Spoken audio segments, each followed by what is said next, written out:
Hello అండి. అందరికి నమస్కారం అండి. Welcome back to my YouTube channel SN updates YouTube channel. ఈరోజు ఈ వీడియోలో వచ్చేసరికి ఏంటి అంటే తెలంగాణకు సంబంధించిన రైతు భరోసా పథకానికి సంబంధించిన అమౌంట్ అనేది రైతుల ఖాతాల్లో ఎప్పటినుంచి జమ అవుతుంది? దానికి సంబంధించిన వివరాలు ఏంటి అని చాలామంది రైతులైతే కూడా తరచుగా ఛానల్‌లో కామెంట్స్ అయితే చేస్తున్నారు. వాళ్ళ కామెంట్స్ చూసి అయితే కూడా దాని గురించి మరొక అప్డేట్ అయితే కూడా పట్టుకొచ్చానండి. ఈ వీడియోలో దాని గురించి అయితే కూడా క్లారిటీగా చెప్తాను. వీడియోని కూడా ఎక్కడ స్కిప్ చేయకుండా అయితే పూర్తిగా వీడియోని అయితే చూడండి. అంతకన్నా ముందు ఛానల్‌కి కొత్తగా వచ్చే ముందు కింద ఎర్ర కలర్‌లో సబ్స్క్రైబ్ బటన్ అయితే ఉంటుందన్నమాట.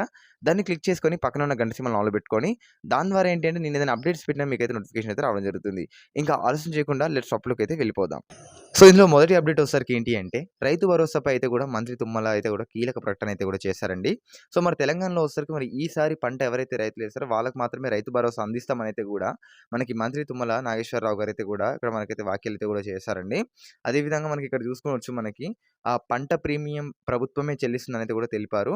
అదేవిధంగా మనకు అన్నట్లుగానే రుణమాఫీ చేస్తామనైతే చెప్పారు. సో, రుణమాఫీ తర్వాత కూడా మనకి రైతు భరోసా పథకాన్నయితే కూడా మనకైతే కూడా ఇంప్లిమెంట్ చేస్తామనైతే చెప్పారు. సో, మరి ఈ భాగాన అంటే రైతు భరోసా పథకంలో వచ్చేసరికి మొదటి విడతలో వచ్చేసరికి 7,500 రెండు విడతల్లో వచ్చేసరికి మనకి ఈ 15,000 అయితే కూడా మనకి ఇవ్వనున్నట్లయితే తెలుస్తుందండి. అండ్ నెక్స్ట్ అప్డేట్ అయితే కూడా మీకు చూపిస్తాను. అండ్ ఇక్కడ చూసుకున్నారు కదా మనకి దసరా వరకైతే కూడా మనకి అన్నదాతల ఖాతాలో అయితే కూడా రైతు భరోసా డబ్బులైతే కూడా చెప్తున్నారు. సో, మరి తెలంగాణలో వచ్చేసరికి ఎన్నికల్లో ఇచ్చిన హామీ మేరకైతే కూడా రైతు భరోసా పథకాన్ని అయితే కూడా అమలు చేసేందుకు ప్రభుత్వం అయితే కూడా సన్నాహాలైతే కూడా చేస్తుందండి. సో, ప్రెజెంట్ వచ్చేసరికి ఏంటి అంటే దసరా పండుగ వరకైతే కూడా ఈ అన్నదాతల ఖాతాలో అయితే కూడా డబ్బులు జమ చేయనుందనైతే కూడా సమాచారం అయితే వస్తుంది. మరి క్యాబినెట్ మీటింగ్‌లో తర్వాత విధి విధానాల అధికారిక ప్రకటన వెలువడింది. సో, ఎకరాకు 7,500 చొప్పున 2 విడతల్లో అయితే కూడా రూ. 15,000 అయితే కూడా మనకి ఇవ్వనున్నట్లయితే కూడా తెలుస్తుంది. సో, మరి దీనికైతే కూడా దగ్గర దగ్గర 1.53 కోట్ల ఎకరాలకైతే కూడా 11,475 కోట్లయితే కూడా అవసరమవుతుందనేది కూడా అంచనా అయితే కూడా వేస్తున్నారు.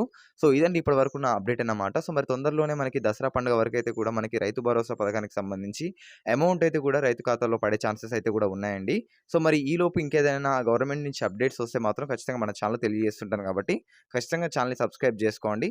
అండ్ పక్కన ఉన్న గంట సింబల్ ఆన్‌లో పెట్టుకోండి. సో, ఈ వీడియోకి ఒక లైక్ అయితే చేయండి. అదేవిధంగా రైతన్నలకైతే కూడా షేర్ చేయండి ఈ వీడియోనైతే. So thanks for watching this video guys. Jai Hind.